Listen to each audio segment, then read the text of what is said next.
vloggy. Bonjour les belles dames. Donc voilà, on a toujours continué le vlog. Na biso to bana ko sala. Donc là, déjà bon mona qui na sala qui déjà assaisonnement na nga ya pork et wana nazo sala sko o ezali spaghetti. Donc on spaghetti na nga na kata spaghetti na nga te na préféra mingi ko sala spaghetti na nga ezala ya milai ya mibimba na préféraka bongo. Soko nga ko kata za na problème te, mais comme nga na lobi nga na préféraka ezala milai lokola ya ba italien. Donc voilà, on a na spaghetti na nga na mai na nga déjà toki na chaki mungwa e na chaki pe huile na mai na nga e na chaki spaghetti na nga na bando funa ngo malembe pour que spaghetti nyonso e dunda na kati ya mai na ngai na kati ya nzungu na ngai. Donc voilà, après wana comme mon spaghetti na ngai ezo lemba parti moko za likolo mai to bando dinzongo malembe après na kwa kocha pork auto sosona kina bino na kocha ngo siko na huile. Pardon, non c'est la huile te non c'est la beurre. Bobi kinga na ngami ko c'est la beurre so za kinazo sala non c'est la ba steak na nga na ngami ko utiliser beurre pour beurre apesa kango goût kitoko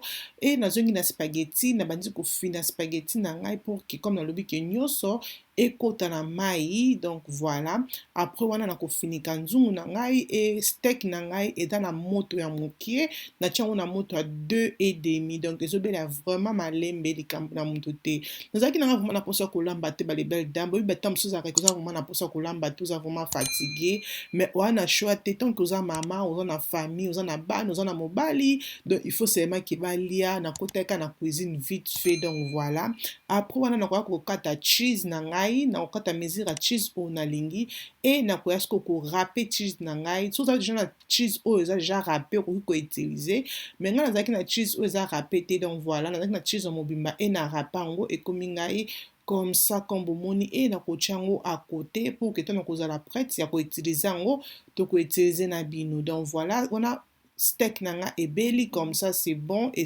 ebeli medium cook et wana na ko zo sikoyo beurre nanga na tina kikalungu nanga ya munene po wana to sala sikoyo spaghetti na biso na longo na mai na tie mai etanga e na ko kocha ai so pour kocha ai ya fresh et na problème te menga na kocha ai nanga obobi que ça fresh mais ça na kata tube. OK,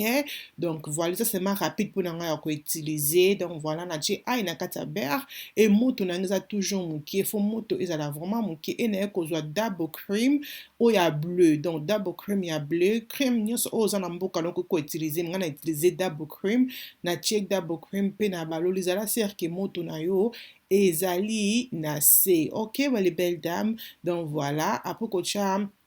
crème nanga ko bomoni na mixango na mélangeango vraiment très bien pour nous assurer que biloko nanga et se mélanger na beurre na ayo na chaki et na kocha pe jumbo. Donc voilà, na kocha bouillon na comme bomoni bouillon nanga o bomoni kocha bouillon so lingi na problème te. Donc après on a kozwa fromage o to sala kinabino o to rapa kinabino na kozwa fromage na ngai na tie na kikalungu et na mixer après to kotika yango etoka mwa ndambo.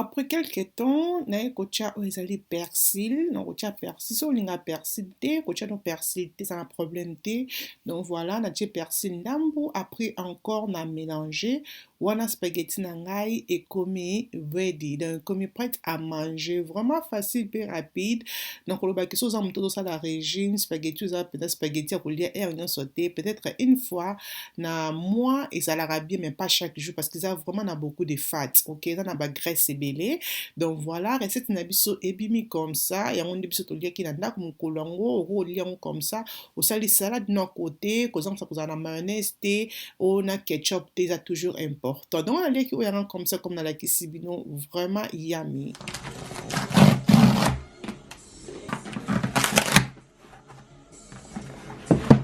OK ma belle, là tout ça la unboxing na biso na linga ki ça qui oh ça fait presque 2 ans et namandaki kokokana kosomba yango te et là na travaillé nakangisi mbongo et namonaki bakitisi yango half price bakitisi yango moitié prix et bayokotia encore 20% ya discount na kati ya moitié prix wana donc nazo vraiment na prix moko affordable. Ok, là tokotala na kati et tout ça encore na box na kati awa et na carton ya mwindu, carton moko vraiment propre. Tout fondé la carte nango c'est comme ça et ça vient comme ça et ça mini bag donc ça sac à moquer et ça Versace comme vous voyez donc oh my god oh my god oh my god wow. Wow, I love it. Nous avons sûreté, nous avons vraiment sûreté que dans lingango, la couleur nango ya argent. Pourquoi nous couleur à argent? Nous avons lingango d'abord la couleur à mwindu et ici zalaki na gold. Ah peu gold et ici nango mwindu. Mais tellement que nous avons passé que ba mwindu ebelé. Là j'ai passé que ba mwindu ebelé ya bien et nous avons ça qui est argenté ya bien. So na koma ko ba ke sac ni na somba ya argent na ngi pena côté ba sac ya ba couleur parce que mwindu na za nango déjà et to na munyo na argent ba kitisi yango la OK na pesa yango chance na tala yango d'abord so no lingango ma belle na ko sabinote je vais garder ça na kasa ki na rozongi sango mais non je vais garder ça parce que c'est tellement joli argent nango za vraiment kitoko j'aime bien. Non, le couleur comme moi, les peuples, moi, il y a bien à Zara, il y a argent, moi, talon, moi, il y a bien. Couleur, oh, il y a silva, et coquin avec tout, sauf rien. Donc, couleur, nous, sur l'autre, non, rouge, noir, vert, pembe. Couleur, nous, sur l'autre,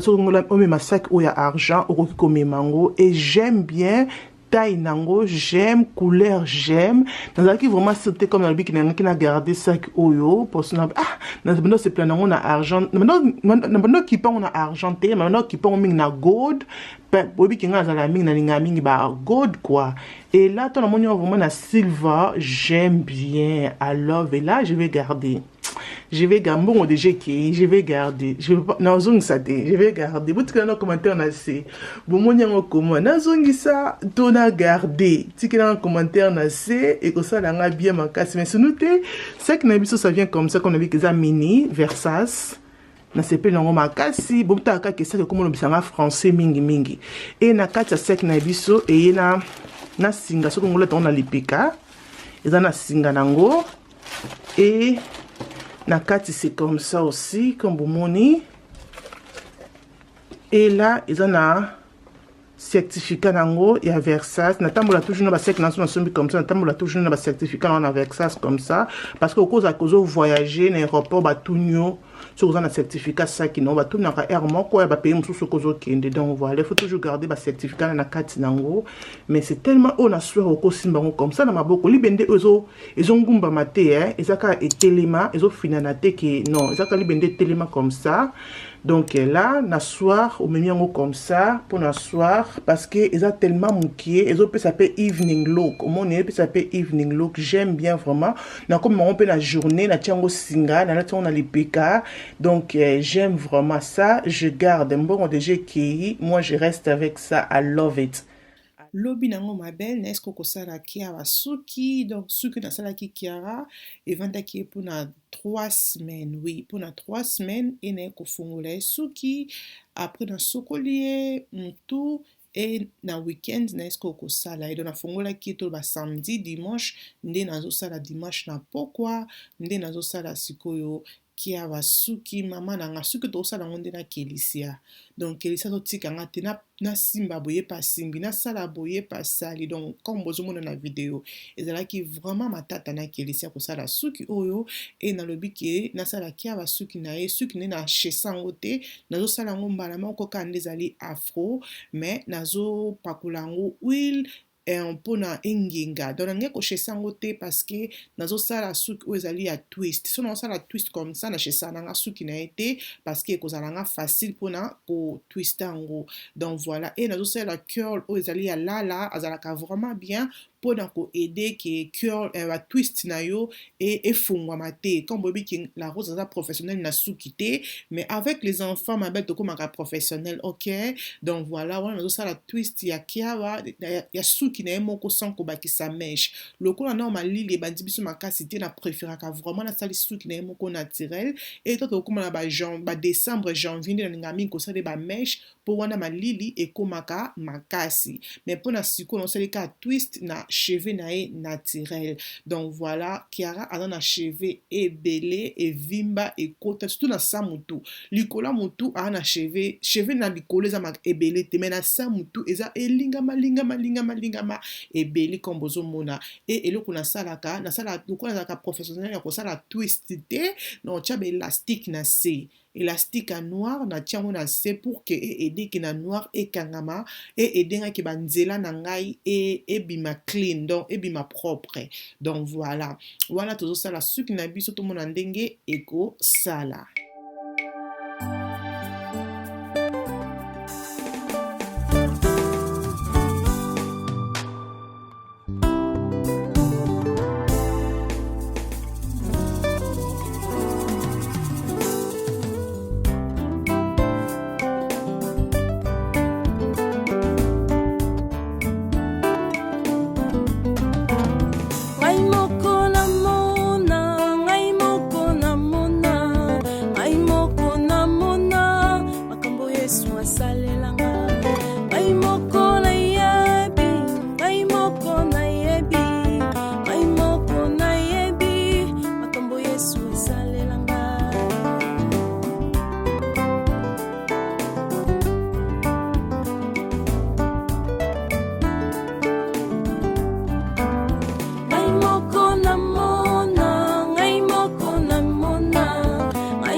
Ok ma belle wana nakomi liboso nazosalela oyo ezali wax oyo nasalela yango liboso parce que ezo edenga nabenda basuki na ye nyonso ya babebe wana elala kitoko pour ke suki engenga poso nabendi yango ka mbala moko na élastique suki ekongenga te liboso ekozala lokola suki ya kala so eloko nasalaka nakozwa pene na ngai ya moke e nazwi wax na ngai nabendi yango kombo moni pour ke ede to na otie élastique suki ebima ya sika donc voilà vraiment facile nde nasalaka élastique edaka biso soki oza na bana na ndako nakobaki kozangisa kozwa élastique te donc wana ems abimaki e ems aye kombo moni na miroir ayelinga chocolat nanga oyo nalingaka chocolat nanga préféré na bisi ems pourquoi memelinga chocolat olingi na encore monene nalingi nanga te ma belle soki okekinga nde nalobaki na ems okobaki la rose akozwa chocolat oyo atie na poubelle ma belle nafongoli chocolat Kiara azwi moko Kilian azwi moko Kelisi azwi moko nga moko 4 tikali na lie wo kaka na minute wana ems atuninga pesa ngata chocolat moko na meka ngabi chocolat wapi o je to lie to silisi ems agangi nalingaka chocolat wana makasi bandeko nanga donc voilà wana nazo balola suki ya Kiara comme moto zo twist yango suki na biso ekomi biso comme ça comme bomoni nde nazo kangango siko ngo kosala ngo pe mike za na problème te ma belle na kosa te nga nazaki vraiment na tante nga mama nazalaka na tante nazala makambo bela kosala natala toujours air wana komi liboso nazo kanga Kiara suki Kiara loka bune papa bango aye albi nga vraiment nde na kolela bota pande suki nazo kanga ngo komona kali na kongo mona paki nazo fina na nga te nazo kanga malemi me Kiara loka papa bango avandaki wana bika kolaksa paye paza bébé abadi kosala ba mami ezosala pasi ngandi mama tiaka na kango suki tiaka na sisa suki de eloko nasalaki liboso bomona modele onde naki kocreye ma belle modele mona créé bana nga basi nga mona mitunaka evanda nga wapi na mutu mpo modele na créé Kiawa nayebi me pas soki ekutinga na mutu koto nini lol donc voilà wana suki na biso ekomi vraiment liboso comme bomoni tosilisi suki na biso ekomi vraiment près de kaka na suki moko ya kosilisa.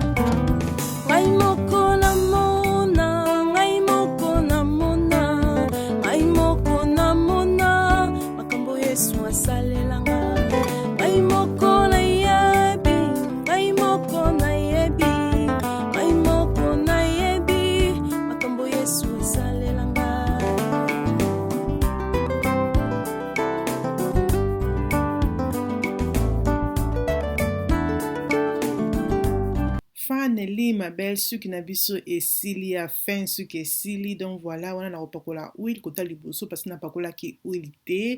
Et qui a combien de temps qu'on pakola huile anga lela. Et suki na biso ça fait comme ça, modèle na biso sali biso comme ça. Et nga na kotika ngo boete parce que na kotia ngo ba mbuma. OK, mais ça ba mbuma et sali biso comme ça avec ba mbuma. Esali biso comme ça. Ce que biki mwana na yo alongola ka bambuma te na koloba ke tie bambuma, mais ce que moni ke mwana na yo azalaka ke otie bambuma zo sakana nango na koloba ke ko tie bambuma wana te, OK? Donc aba nanga batikala jamais kolongola bambuma, yango ke na tiaka bango bambuma etala nde suki esali. Suki akiara misunyo wa bien pesa yango atanga ye. Donc suki moko vraiment vitamine. Merci beaucoup na bozaki wana na vidéo na biso na ebandeli tina suka. J'espère que vidéo esepeli sibino tande ki comme koseka bosenda bande kolela zala abonné aimer pe partager vidéo et que ça langa bien makasi tikina un commentaire modèle oyo monyango koma c'est bon